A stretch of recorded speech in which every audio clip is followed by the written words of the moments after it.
नमस्कार, आप देख रहे हैं सिटी पोस्ट लाइव और मैं हूं रवि। बिहार की राजनीति में एक बार फिर लालू प्रसाद यादव परिवार की सुरक्षा और सरकारी आवास को लेकर सियासी तापमान बढ़ गया है। राजद प्रमुख लालू प्रसाद यादव और उनके परिवार की सुरक्षा व्यवस्था को लेकर उठे सवालों के बीच मुख्यमंत्री सम्राट चौधरी ने सोमवार को विपक्ष पर जोरदार पलटवार किया है। सीएम सम्राट चौधरी ने कहा है कि लालू यादव और उनके परिवार को जितनी सुरक्षा की जरूरत है उससे कहीं अधिक सुरक्षा पहले से दी गई है। उन्होंने दावा किया है कि वर्तमान में करीब 150 पुलिसकर्मी उनके परिवार की सुरक्षा में तैनात हैं। इसके बावजूद सुरक्षा को लेकर बार बार राजनीतिक विवाद खड़ा किया जा रहा है, जो पूरी तरीके से अनावश्यक है। उन्होंने सवाल उठाया है कि क्या बिहार पुलिस का पूरा बल सिर्फ एक ही परिवार की सुरक्षा में लगा दिया जाए? अगर ऐसा किया जाएगा तो राज्य के आम लोगों, खासकर अति पिछड़े समाज की सुरक्षा कौन करेगा?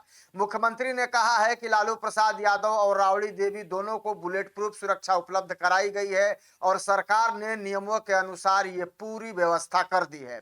सरकारी आवास को लेकर भी सीएम ने राजद पर तीखा हमला बोला है। उन्होंने कहा है कि ऐसा लग रहा है जैसे पूरे परिवार को अलग अलग बंगले चाहिए। उन्होंने आरोप लगाया है कि लालू परिवार के पास पहले से ही कई संपत्तियां मौजूद हैं। इसके बावजूद सरकारी आवास को लेकर लगातार विवाद खड़ा किया जा रहा है। सीएम ने दावा किया है कि राजा बाजार, कौटिल्य नगर, महुआ बाग, गोपालगंज और दिल्ली सहित कई स्थानों पर लालू परिवार की संपत्तियां हैं। उन्होंने सवाल उठाया है कि आखिर एक परिवार को कितने घरों की जरूरत है। सुरक्षा विवाद को लेकर विपक्ष के आरोपों पर प्रतिक्रिया देते हुए सम्राट चौधरी ने कहा कि पिछले एक महीने से जिस तरह के बयान दिए जा रहे हैं उसका कोई वास्तविक आधार नहीं है। उन्होंने व्यंग करते हुए कहा कि अगर सच में सुरक्षा नहीं होती तो लालू यादव को कुछ हो जाता, लेकिन वे पूरी तरह सुरक्षित हैं। उन्होंने कहा कि इस मुद्दे पर राजनीति करना केवल नौटंकी है। मुख्यमंत्री ने अपने बयान से तीखा शब्दों का इस्तेमाल करते हुए कहा, आज सब लोग लालू यादव से डरते हैं कि कहीं वे बाहर निकलकर कोई गड़बड़ी न कर दें। अगर सबसे बड़ा खलनायक खुद डरा हुआ है तो इसका मतलब है कि बिहार में सुशासन कायम है।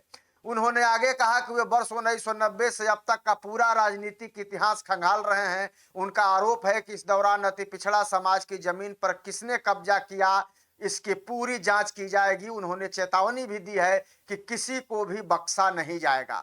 सम्राट चौधरी ने कहा कि 1990 से लेकर अब तक का पूरा रिकॉर्ड निकाल रहा हूं। अति पिछड़ों की जमीन पर किसने कब्जा किया सब सामने आएगा।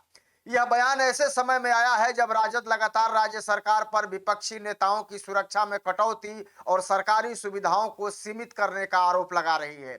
दूसरी ओर एनडीए सरकार इन आरोपों को राजनीति से प्रेरित बताते हुए खारिज कर रही है। वहीं राजनीतिक विशेषज्ञों का मानना है कि सुरक्षा, सरकारी बंगले और जमीन विवाद जैसे मुद्दों पर आने वाले दिनों में सियासी टकराव और तेज हो सकता है। बिहार की राजनीति में बयानबाजी का यह दौर फिलहाल थमता हुआ नजर नहीं आ रहा है। तो सम्राट चौधरी ने एक बार फिर से लालू परिवार पर बड़ा हमला बोला है और खास करके लालू यादव को निशाने पर लेते हुए कहा है कि आपसे तो सब डरते हैं, आपको डरने की क्या जरूरत है। बहरहाल आप क्या सोचते हैं इस खबर को लेकर, कमेंट जरूर कीजिएगा और खबर को ज्यादा से ज्यादा लाइक और शेयर भी कर दीजिएगा। धन्यवाद।